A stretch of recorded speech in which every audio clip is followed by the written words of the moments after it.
My dad was always singing songs. I mean, Dad and Mum came from Victorian Wales. Basically, they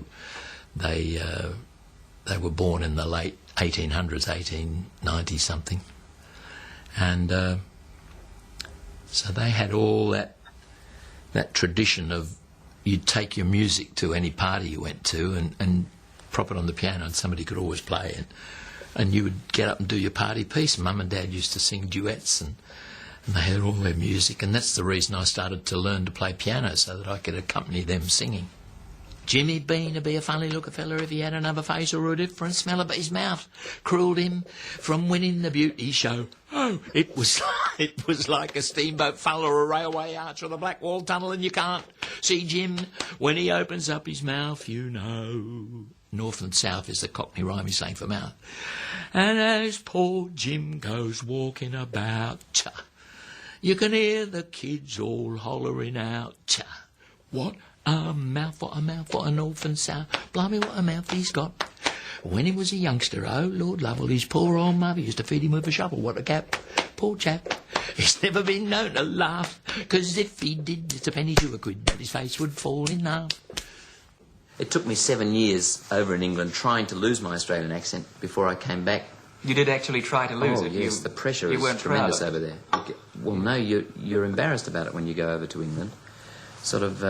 everybody says, well, of course, you've got to lose that ghastly accent, old boy, because everyone thinks it's Cockney, you see, and, well, I mean, you'll never get work, you know, if you speak like that, and, you know, this sort of thing.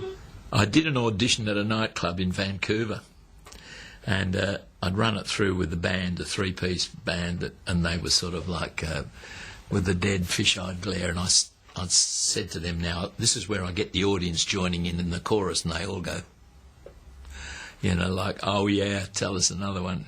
Get the audience joining in Canada, you're kidding.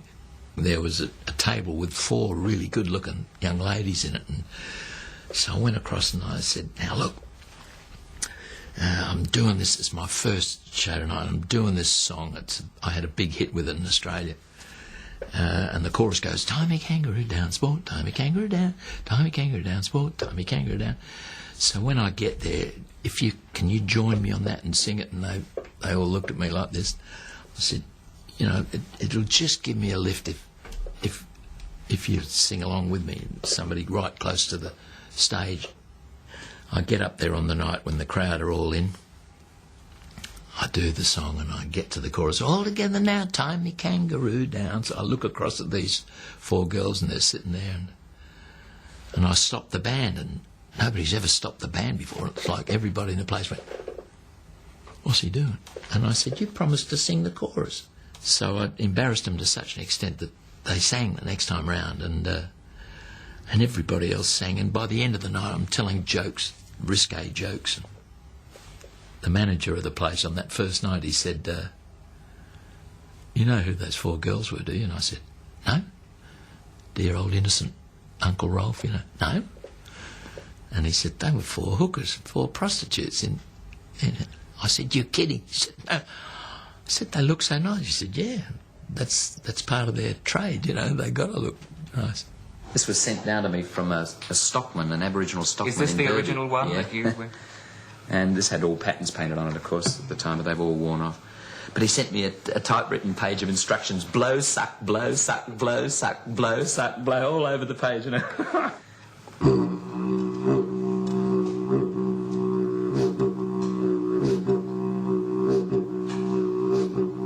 The worst thing in show business is to pretend you're somebody else. Just because the Americans have had success on record with the way they sing, it doesn't mean that you have to slavishly imitate that accent. What you should imitate is their professional approach, is their desire to get everything as good as they can possibly do it and go for the top, you know, the thing that's going to make it really work. There's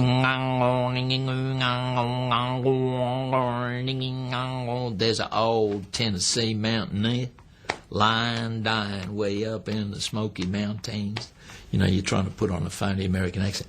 He raises up onto one elbow, calls his kinfolk about him, and he says, You tie my hunting dog down, Jed. Tie my hound dog down. Don't you let him go running in town, Jed.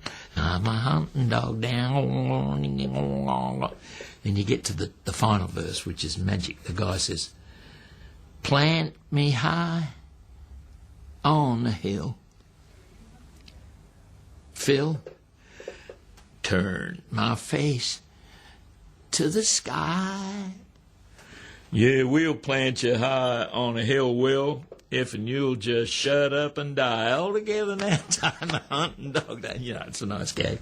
So we tanned his hide when he died, Clyde, and that's it, hanging on the shed. You know, it's like a dealing with a potentially very sad and heartbreaking situation and dealing with it as a joke, because otherwise you might break down and you might be seen to be crying by your mates. You know, unforgivable thing in Australia for a grown man to cry, so you make the macabre joke out of it, and you crack a smile and move on. You know, that I think that's a lot to do with our attitude to humour.